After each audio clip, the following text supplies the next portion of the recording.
Buenos días a todos, señoras y señores. En nombre de la Real Academia Española, muchas gracias por asistir a esta rueda de prensa en la que vamos a presentar una edición especial de La colmena de Camilo José Cela en el año del centenario de su nacimiento. Es una obra especial porque pertenece a una colección de la que es titular la Asociación de Academias de la Lengua Española, cuyas características explicará Pilar Reyes. Es una edición conforme a las pautas de esta colección que llega arropada de prólogos y de epílogos críticos, así como también de otros elementos que ayudan a clarificar aquellos aspectos de la obra que puedan parecer más complejos. Me estoy refiriendo en este caso a un glosario, pero también reproducimos el índice de personajes que José Manuel Caballero Bonal elaboró cuando la primera edición de la novela. No están presentes aquí hoy todos los que han intervenido en la elaboración de los prólogos y de los epílogos, porque varios de ellos no viven en España. Tal es el caso, por ejemplo, de Eduardo Godoy Gallardo, que es un académico correspondiente chileno, también de Drew Dougherty, que es catedrático de la Universidad de Berkeley, y de Amalia Barbosa, brasileña, que está en Alemania en la Universidad de Saarlandes. También está ausente Pedro Álvarez de Miranda, académico de la Española, que ha hecho una aportación muy interesante relacionada precisamente con el léxico de la novela que hoy presentamos. Sin más dilación, pues, vamos a intervenir brevemente los que estamos en la mesa para que luego, si ustedes lo desean, podamos responder a las preguntas que nos planteen. En primer lugar, le doy la palabra a Camilo José Cela Conde.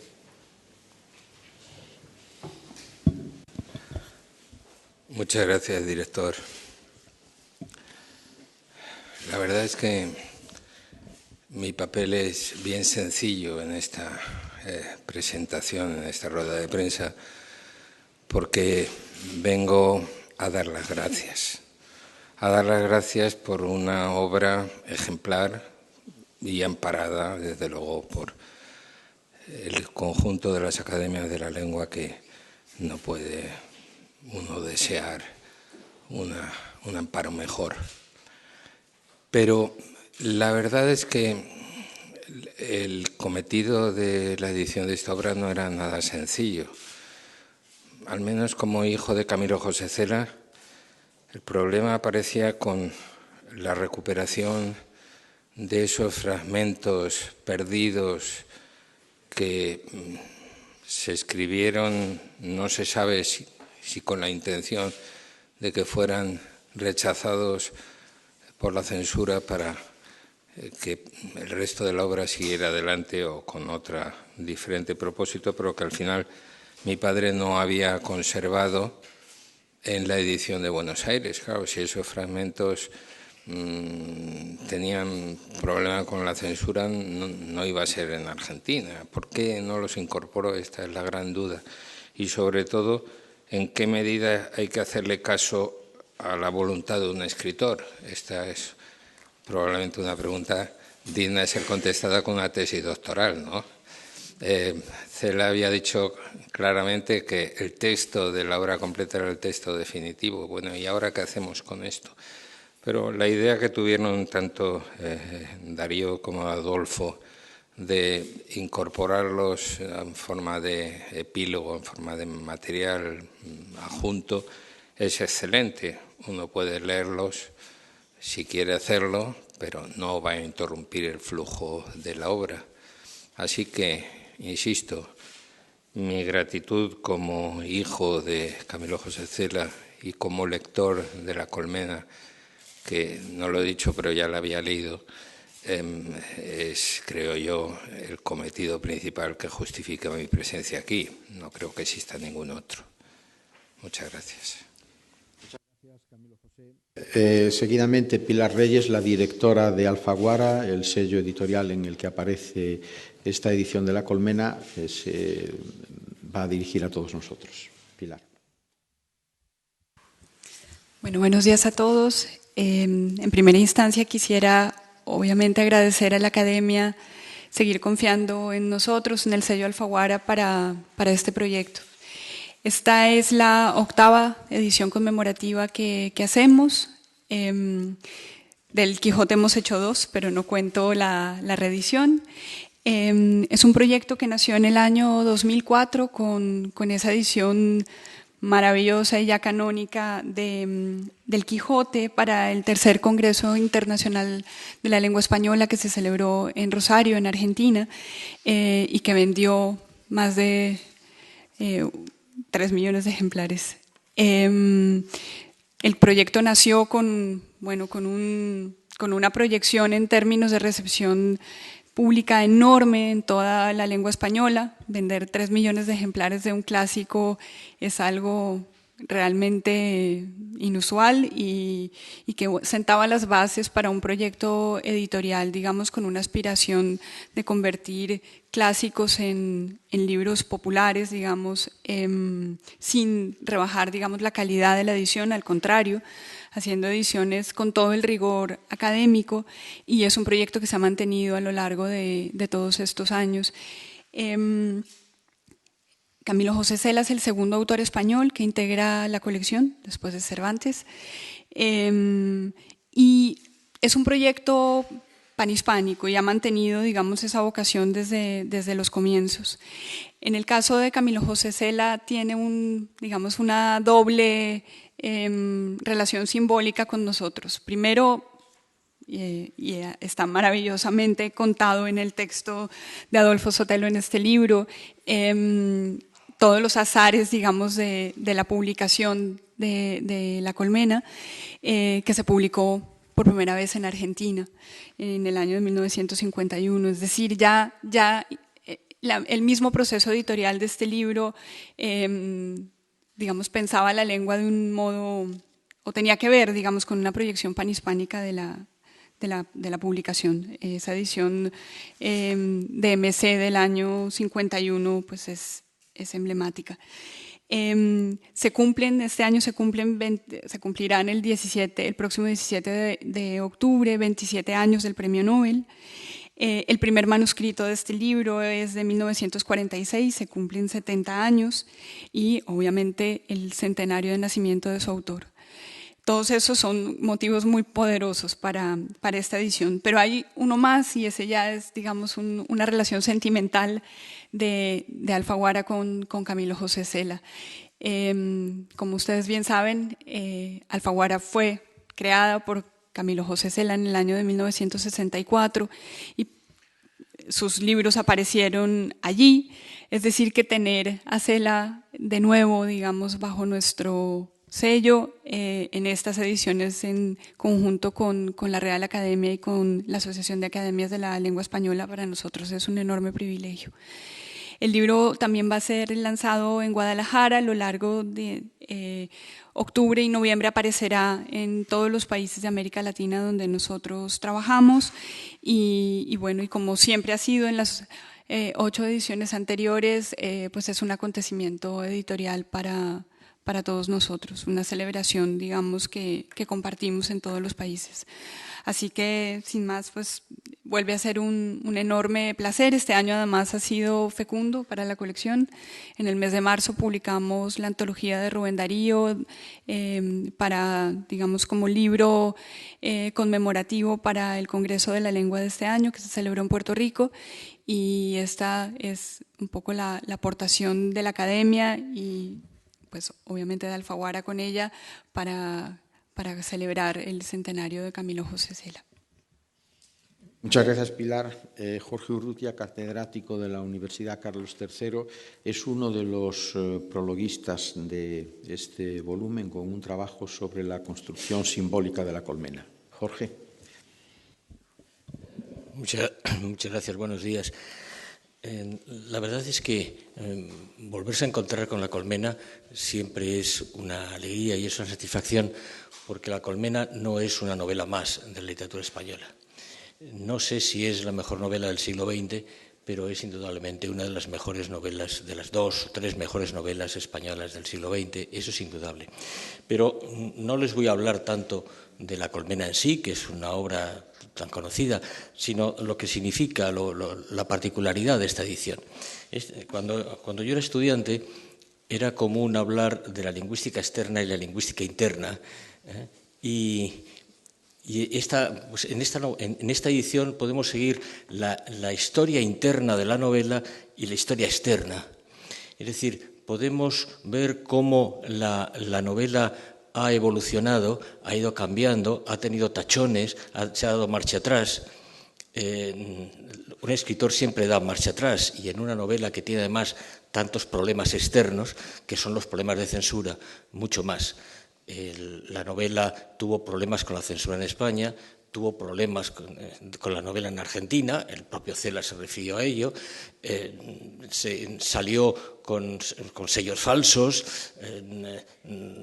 ha pasado por multitud de avatares. Y todo esto lo podemos ver, pero además tenemos algo importante, que es la propia significación de la novela. Yo creo que ahora tenemos que desligarnos un poco de toda una serie de constantes que ha habido en la crítica o en la opinión sobre la novela, separarnos un momento de los temas de censura, de la mayor o menor sexualidad dentro de la novela.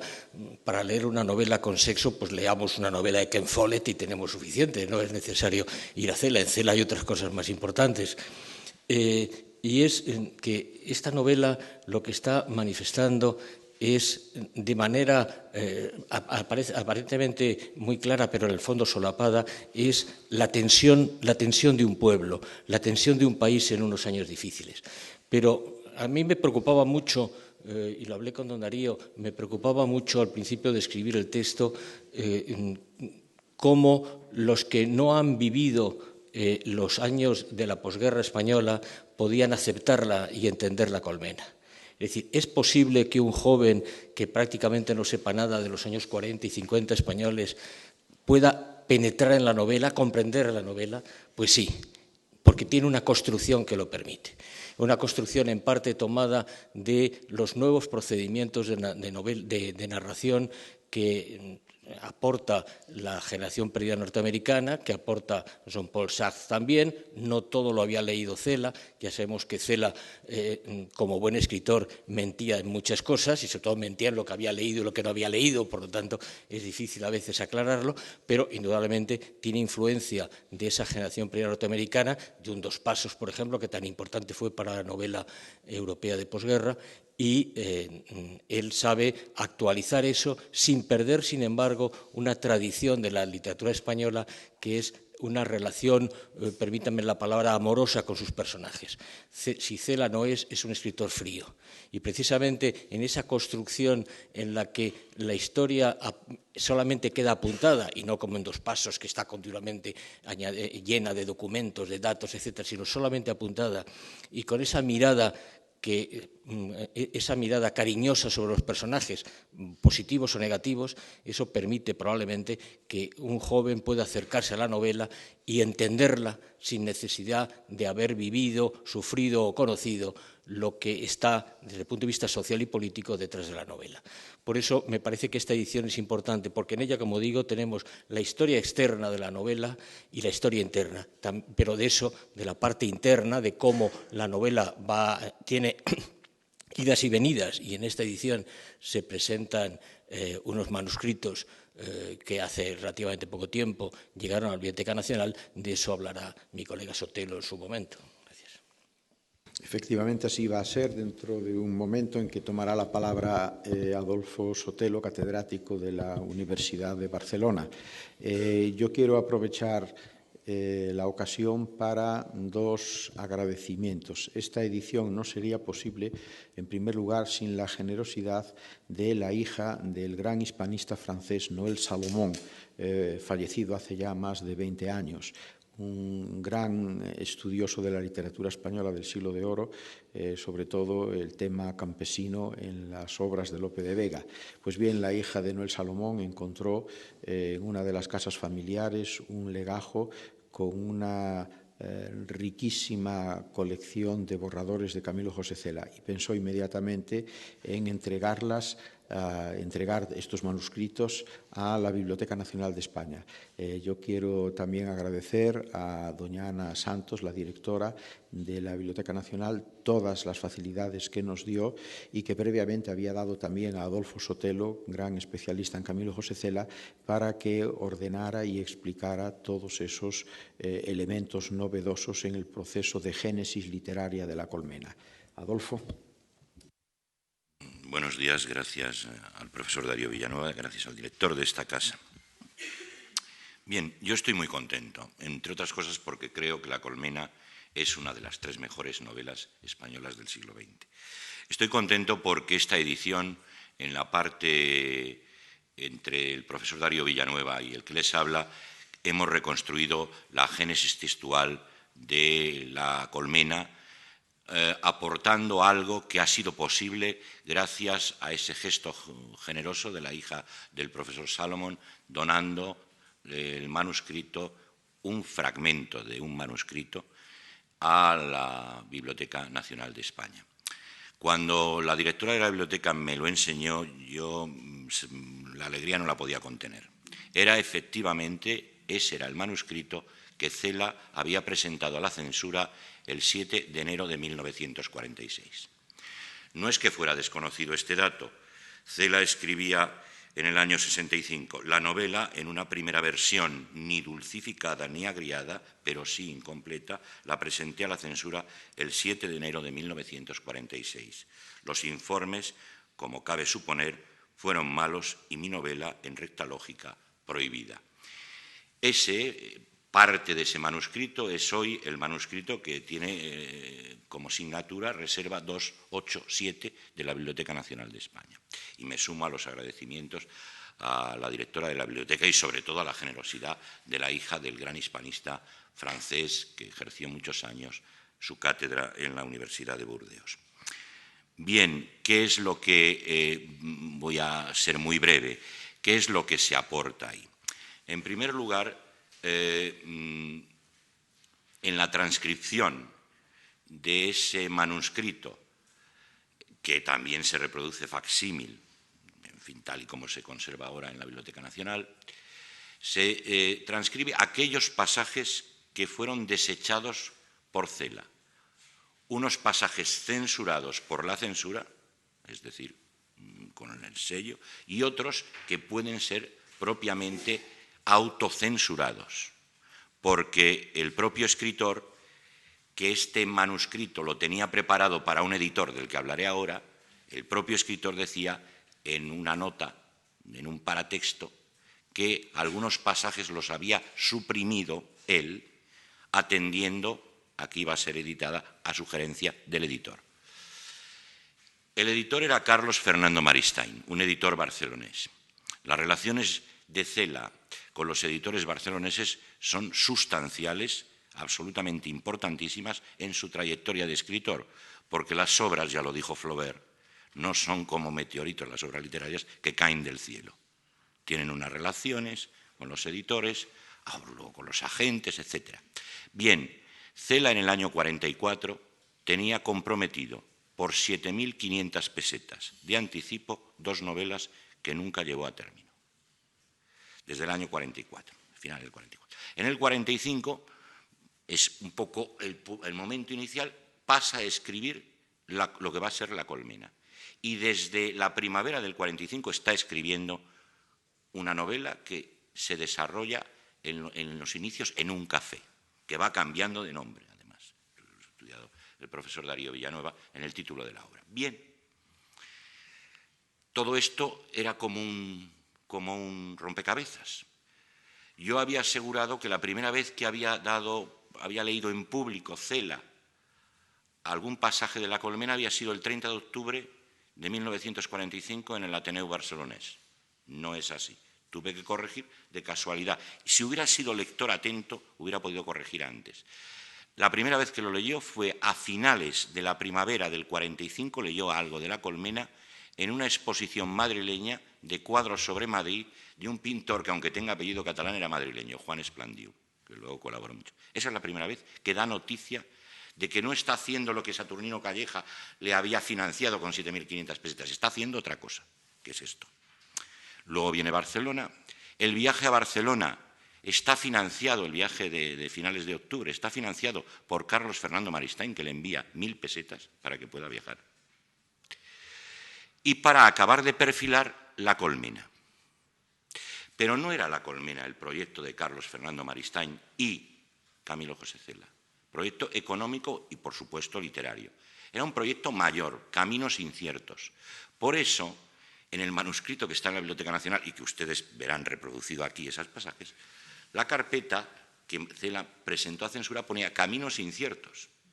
Primera parte, La Colmena. Era la primera parte de una tetralogía o de una trilogía, en todo caso de una novela Río, de la que hablan Maristain y Cela en diciembre muchísimo, diciembre del 45, muchísimo por vía epistolar. Pero claro, ese fracaso, el fracaso no estaba previsto, muy optimista. El novelista gallego pensaba que la censura iba a dejar el tronco de la novela y la censura tachó todo lo que tachó, dejó la novela prácticamente.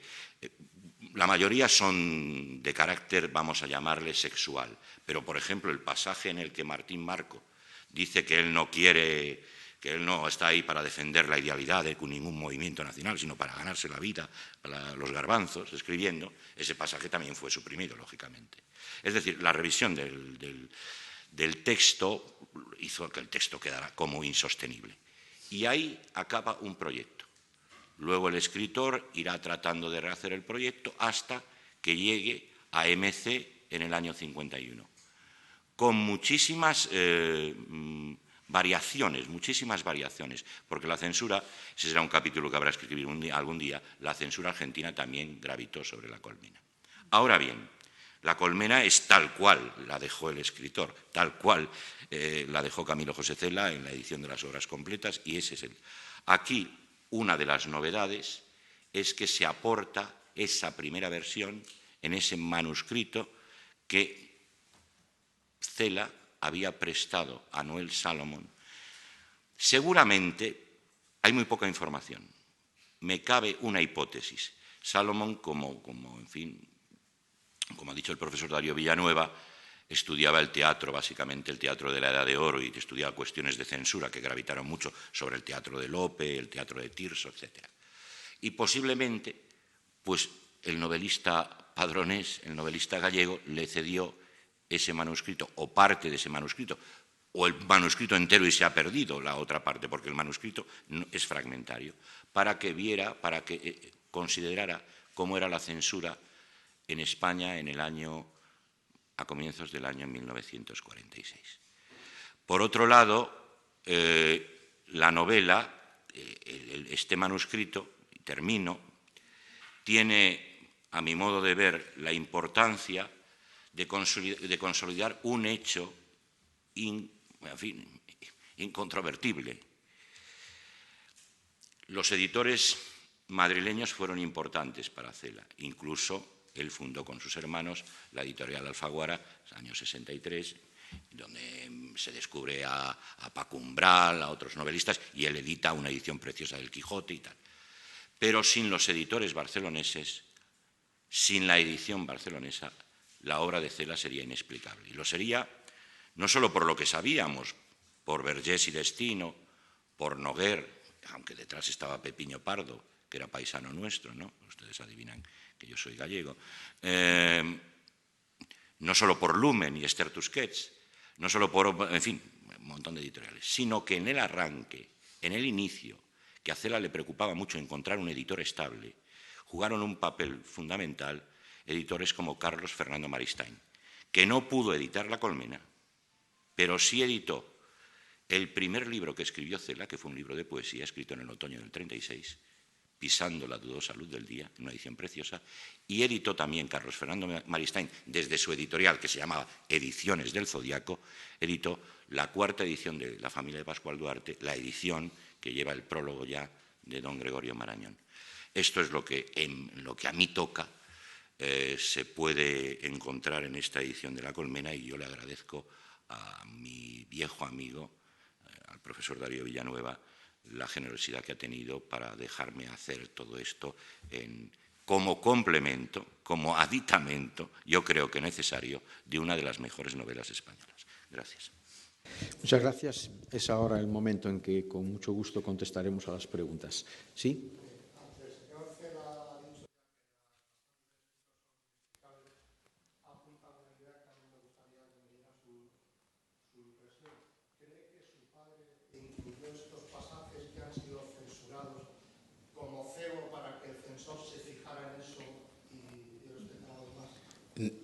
Me parece que no he sido suficientemente claro y quiero dejarlo ahora terminante. Es una pura especulación por mi parte, por un detalle que quizá convenga sacar a la luz, que es que en casa de mis padres no se hablaba nunca de literatura, ni siquiera de la de él.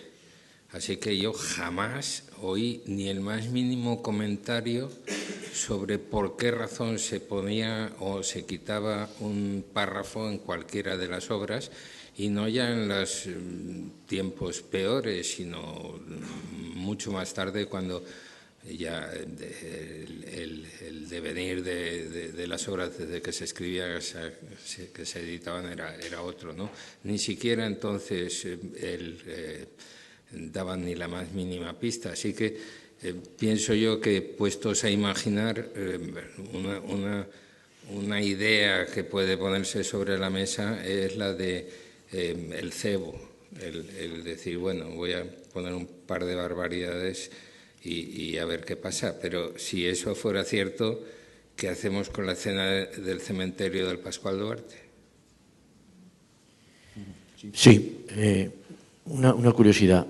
¿Consideran ustedes como estudiosos y como conocedores de la figura y de la obra de Cela que él consideraba La Colmena su mejor novela? Lo digo porque en un acto en la Fundación Carlos de Amberes, aquí en Madrid, en Claudio Cuello, en la presentación de un diario de citas, de un diccionario de citas, como 5 o 6, no, quizás 6 o 7 años después de la concesión del Nobel, él a 4 o 5 periodistas nos dijo textualmente: La Colmena y San Camilo me han dado mucho, pero ¿acaso mi mejor compañero sea Pascual Duarte? Eso está grabado y lo dijo el propio Cela, ¿no? Entonces, por eso pregunto si es adecuado afirmar que él consideraba su mejor obra La Colmena. Es muy probable que fuese exactamente así, porque La familia de Pascual Duarte fue la que colocó a Cela en el mapa literario de la inmediata posguerra, y fue una rara avis, es decir, era una obra de un novicio que además hasta entonces se había dedicado fundamentalmente a la poesía, que había publicado sus primeros poemas en revistas argentinas al final de la primera mitad de los años 30, y sin embargo en el año 42, en un momento de gran depresión creativa en España, se arranca con una obra redonda que además es la obra más traducida de la literatura española después del Quijote. Cela, con su bibliógrafo de cabecera, Fernando Huarte Morton, publicó enseguida un repertorio de todas las ediciones y traducciones de La familia de Pascual Duarte. Yo creo que esa respuesta que les dio el autor a ustedes, los periodistas que le interrogaron sobre este asunto, es muy justa y es muy apropiada. ¿Sí? Sí, hola, buenos días. Tenía dos cuestiones. La primera es si en algún momento, aunque sospecho que no, pero me gustaría cotejarlo, ¿ha habido alguna discusión o algún deseo por parte de los editores, de los responsables de la edición, de que esta edición definitiva, esta edición conmemorativa, incluyera directamente esos pasajes en lo que es el flujo narrativo y no como apéndice? y si lo consideran a un nivel, digamos, casi romántico, que esos apéndices forman parte de la colmena ya. Esa es la primera cuestión. La segunda cuestión, un poco quizá más emocional o sentimental, pido disculpas por adelantado a Camilo José Cela Conde, me gustaría saber si en algún momento nos puede contar cómo Camilo José Cela experimentó ser víctima del yunque de la censura, habiendo trabajado él, habiendo tenido que ver él anteriormente con ese mundo, de alguna forma. Gracias. Sí. En relación a la primera pregunta, voy a contestar yo. Ya lo ha dicho Adolfo Sotelo, en ningún momento se pensó en hacer una labor que sería muy problemática y contradictoria con la voluntad del propio escritor. En el prólogo general a sus obras completas, que empezaron a publicarse en el año 62, Cela dice que en las sucesivas entregas de esas obras completas están las versiones definitivas de sus novelas y pide a sus editores y traductores que respeten esa voluntad. Por lo tanto, el cuerpo central de La Colmena es el que aparece en la edición de obra completa. Estos otros materiales sería enormemente problemático insertarlos en su lugar y alteraría la voluntad del autor. La solución mejor nos parece que es la que se ha finalmente plasmado en el libro, es decir, un apéndice en donde los lectores podrán tomar contacto con estos materiales desconocidos hasta ahora. Camilo. Déjame seguir este argumento porque podremos hacer un poco de literatura ficción. Imagínate que por una tara más de mi carácter yo tuviera de primera daría solo sale esta edición si se ponen estos fragmentos dentro del cuerpo de la obra.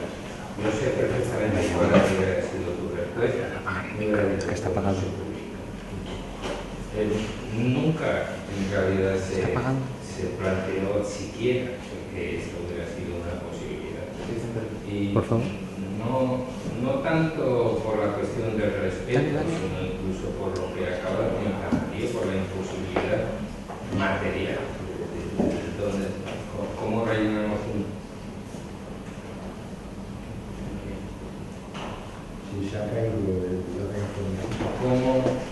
No se oye.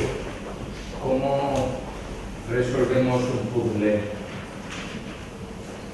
prácticamente imposible? Así que la primera pregunta es muy fácil de contestar. Jamás se puso sobre la mesa, ni siquiera como hipótesis absurda, ¿no? No viene al caso.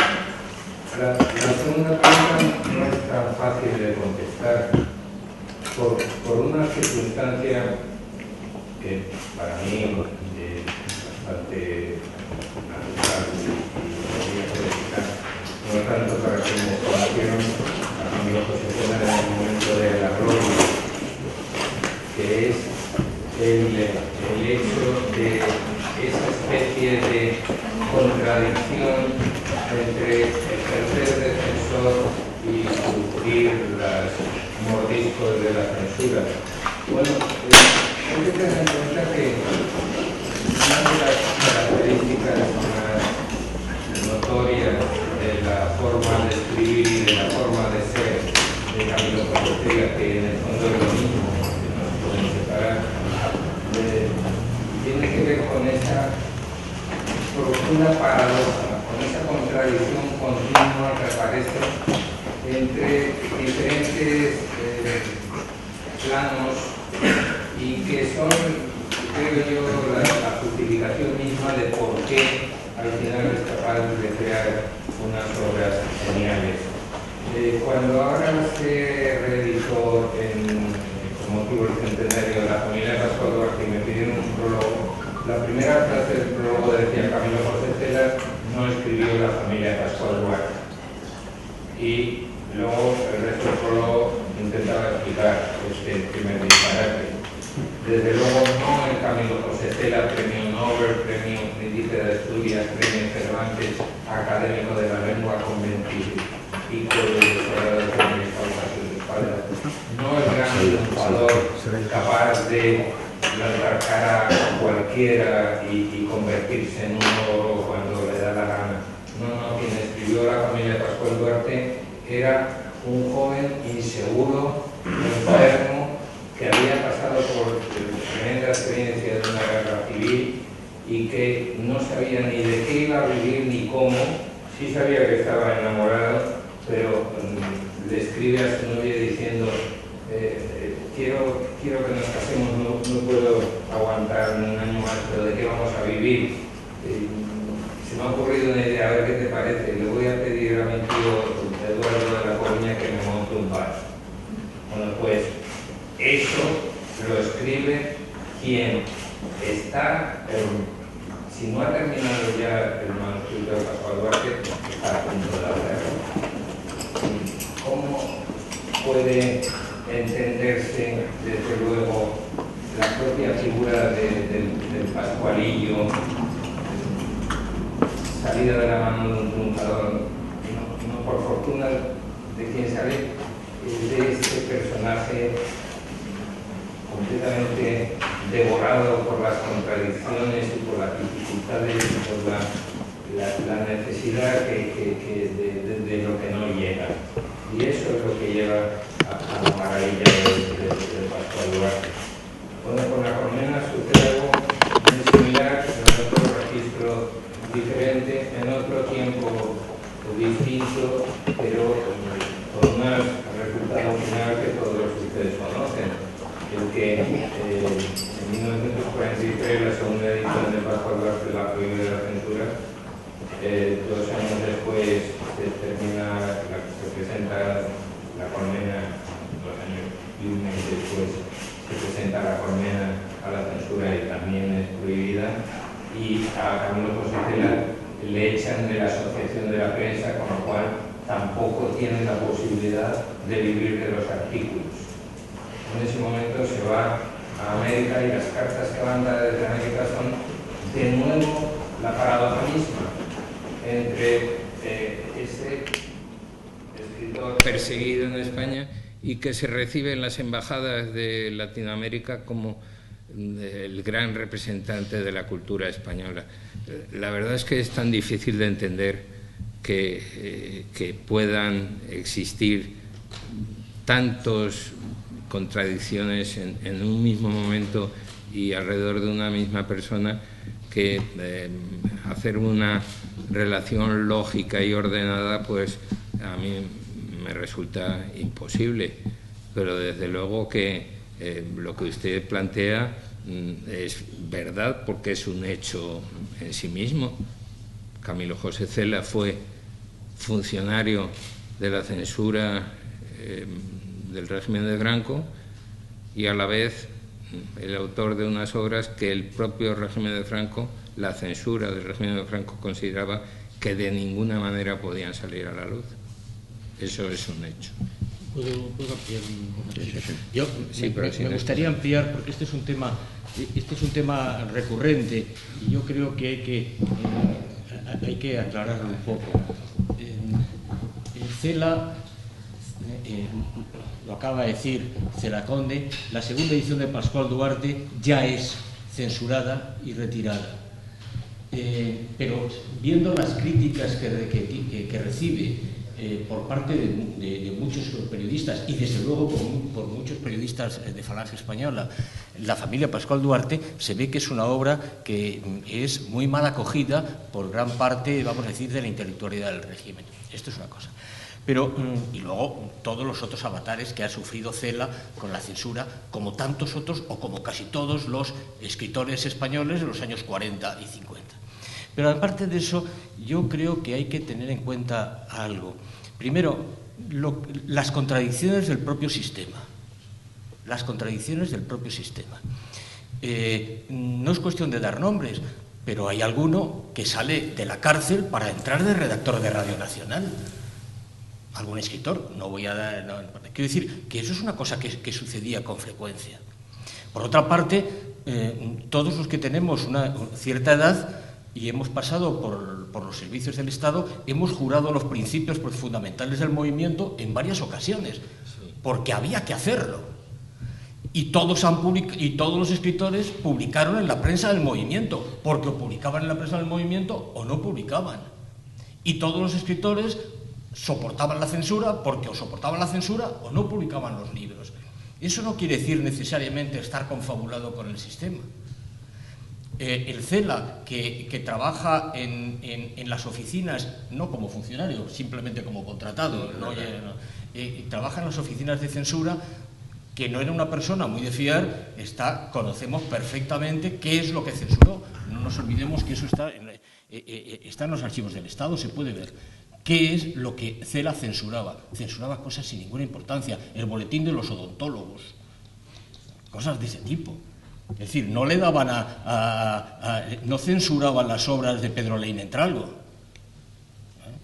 Es decir, y por lo tanto, esos jóvenes, a los que por otra parte no siempre hay que pedirles que sean héroes, un chico de 20 años no necesariamente tiene que ser un héroe, lo que tiene que hacer es ganarse el pan todos los días, se lo gana como puede. Lo que no puede, naturalmente hay unos límites, unas líneas rojas, como se dice ahora, hay unos límites.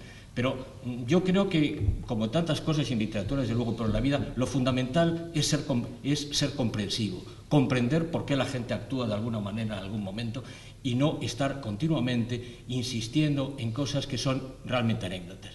¿Qué importa más? ¿Que CELA censurara el boletín de la parroquia de no sé cuántos y el boletín de la Asociación de Odontólogos, o que escribiera la familia de Pascual Duarte y la Colmena? Me da la impresión de que lo que importa es la familia de Pascual Duarte y la Colmena, que nos muestran lo que era una España entristecida, apesadumbrada y sobre todo temerosa. Salvo para los odontólogos. Sí. Sí. Quería plantear dos preguntas. Por un lado, ¿qué le debe CELA a la Colmena si un gran porcentaje de premios tan importantes como el Cervantes o el Nobel se los debe a la escritura de la Colmena? Y por otro lado, si esta fue la obra, sobre todo dirigido hacia la Colmena, si fue la obra que más le costó escribir, incluso que en algún momento dado llegó a detestar él y llegó casi a quemarla, ¿no? Cuando la salvó su madre, ¿no? de la chimenea. Gracias. Sí. Y yo creo que La Colmena no fue la obra que más le costó escribir a Camilo José Cela. La obra que más le costó escribir fue la novela que siguió a La Colmena. Bueno, dejemos de lado Tobogán de Hambrientos porque sigue unas claves completamente distintas, pero después hay un largo periodo en el que no hay forma de que dé fin a una nueva novela. Lo intenta varias veces, se encierra en su casa de la Bonanova con esa intención para hacer lo que finalmente sería San Camilo, 1936, y es probable que la redacción de esa nueva novela le llevase todo el tiempo en el que no era capaz de hacerla, no solamente en sí mismo el momento de la escritura. Es un lugar común la cantidad de veces en las que sobre una misma página manuscrita aparecían tachones y llamadas y, en fin, un manuscrito de Camilo José Cela, cualquier hoja es una especie de locura para poder saber qué es lo que está diciendo, cosa que pone muy claramente manifiesto que no era un escritor que le salieran las cosas a la primera y por orden casi de fluidez, todo lo contrario. También es verdad que después, una vez que daba por buena una página, es difícil cambiar ni una sola coma sin que empeore, ¿verdad? Pero el proceso de llegar a una obra, cualquiera de ellas, creo que sería equivocado entenderlo empezando por la primera palabra de la novela y terminando por la última. No hay mucho más allá. ¿Cuánto es lo que influye para poder hacer oficio de tinieblas el hecho de haber escrito Mrs. Caldwell muchos años antes? Pues probablemente no poco, yo diría incluso que muchísimo. ¿En qué medida La colmena abre una puerta que luego va a continuar con San Camilo en unas claves muy diferentes respecto a la facilidad de lectura de una y otra obra, pero con un propósito que en el fondo es el mismo y que culmina con Mazurca para dos muertos? En realidad hay membranas permeables entre las distintas obras de casi cualquier autor, y en el caso de Camilo José Cela a mí me parece que eso es muy claro, ¿no? Pero en cualquier caso, si usted me dice, entonces, ¿le fue fácil escribir La colmena? No, desde luego que no le fue nada fácil. ¿Y por qué tiró uno de los manuscritos al fuego? Pues cualquiera sabe. Porque, claro, tengo un pequeño problema al respecto. El que la primera versión de La colmena se presentó a la censura el día 7 de enero de 1946 y yo nací el día 17 de enero de 1946. Así que, por mucho que me quisiera fijar...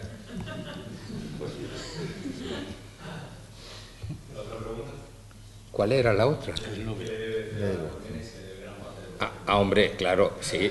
Yo creo que el premio Nobel se explica, es decir, me parece que los académicos explican por qué se concede el premio Nobel y están retratados esencialmente el Pascual Duarte y La colmena en esa explicación.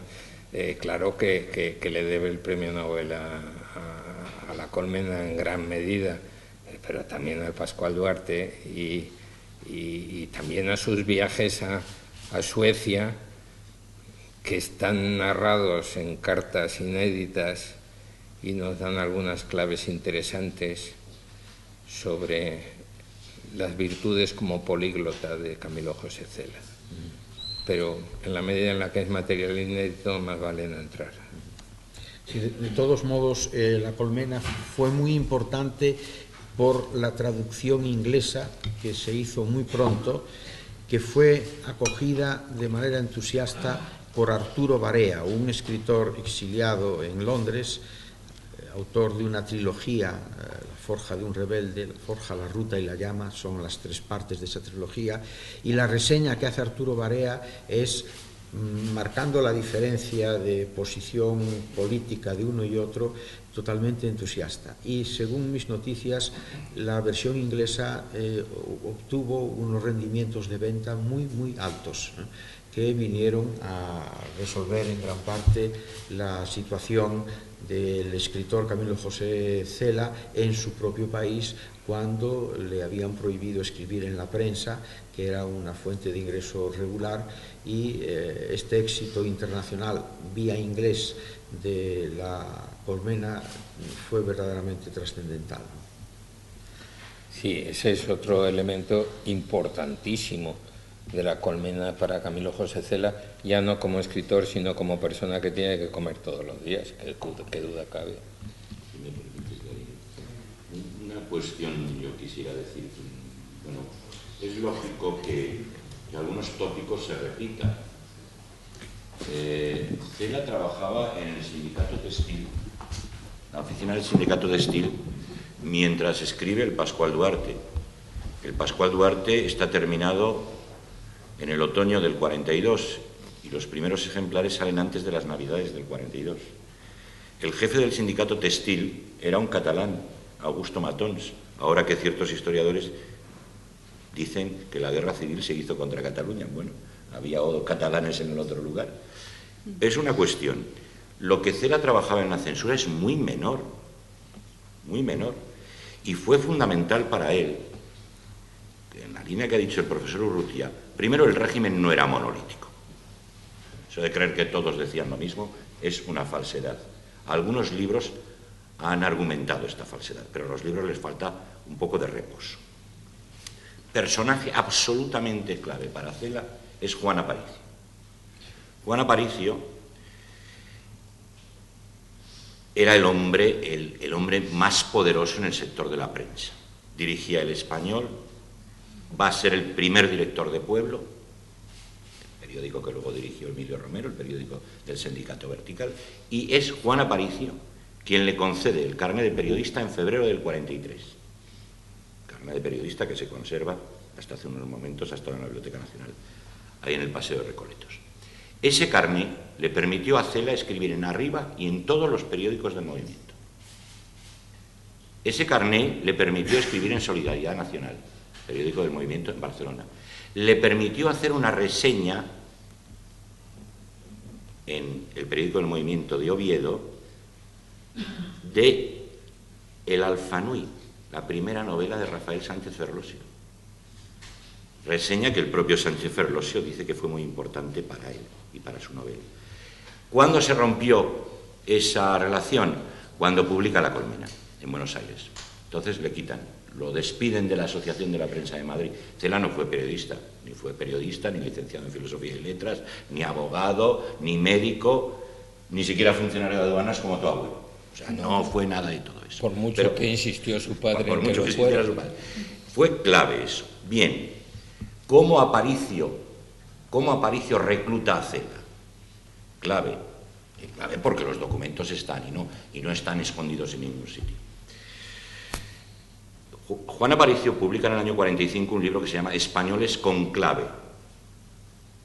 Juan Aparicio era un falangista de arriba abajo. Uno de los españoles con clave es Camilo José Cela. ¿Debido a qué? A la familia de Pascual Duarte. La familia de Pascual Duarte sirve para que un fascista, pero que tenía genio y talento, se dé cuenta de que ese muchacho es un gran escritor. Y eso le permite los garbanzos, y le permite vivir con Charo desde el 43, y luego cuando el 17 de enero nace Camilo José Cela Conde, seguir trabajando. Fue fundamental eso. Porque claro, tenemos una imagen equivocada. Tan equivocada es la de pensar que Cela era un censor, como es equivocada de que Cela fue siempre premio Nobel. No, es equivocada. Sobre la censura, una cuestión.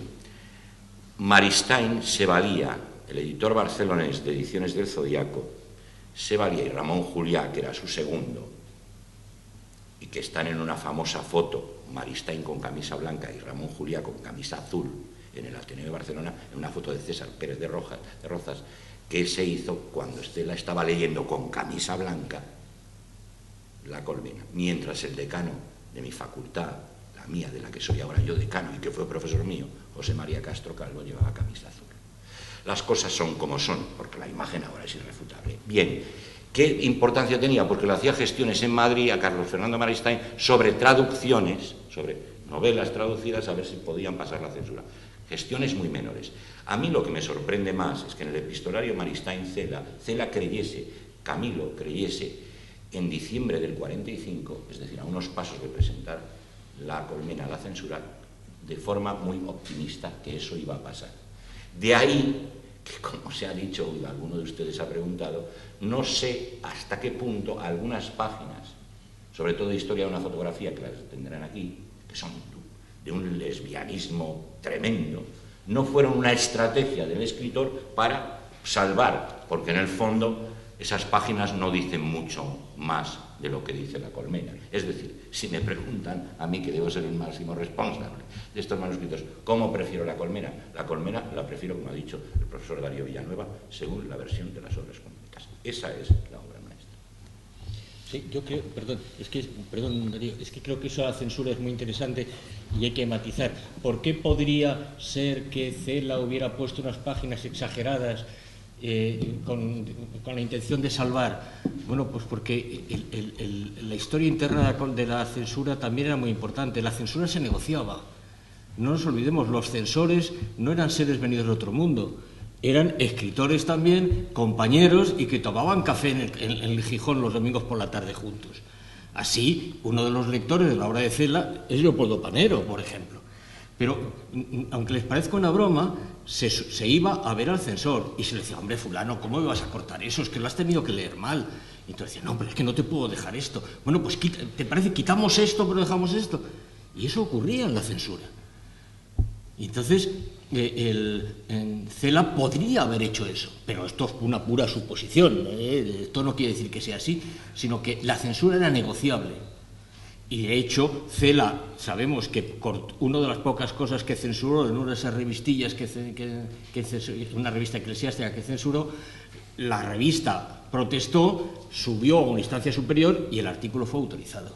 O sea que el censor primero lo había tachado y el censor segundo lo aprueba. No nos olvidemos, el sistema de censura no era absolutamente férreo, sino que bueno, podía de alguna manera contornearse en algunas cosas. Perdón porque me he extendido mucho. Pues ahora abuso yo.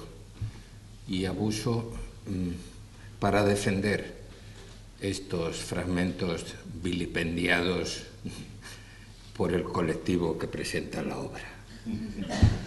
Por dos razones. La primera, porque salieron de la pluma de Camilo José Cela y se nota. La segunda, porque no formaron parte de la versión canónica de La Colmena, pero hubieran podido formar parte de ella.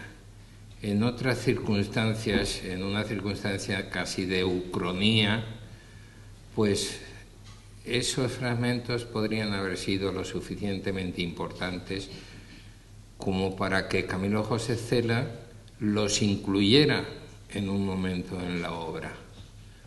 Fuera con el propósito que fuera, allí estaban en un momento determinado. Y a mí me parece que es interesante para cualquier lector entender en qué medida esa especie de suma algebraica, que es lo que se añade y lo que se quita, pues obedece a un propósito y a un retrato común. Así que creo que es muy interesante tener a mano esos fragmentos que al final no aparecieron en la obra dada por buena. Y claro que si no fuera así, ¿qué sentido tendría haberlos incluido ahora? Digamos que La Colmena es estupenda como está, pero que esa especie de postre que se nos ofrece ahora le añade un interés especial. Salsa picante. Muy bien, pues si no hay... perdón.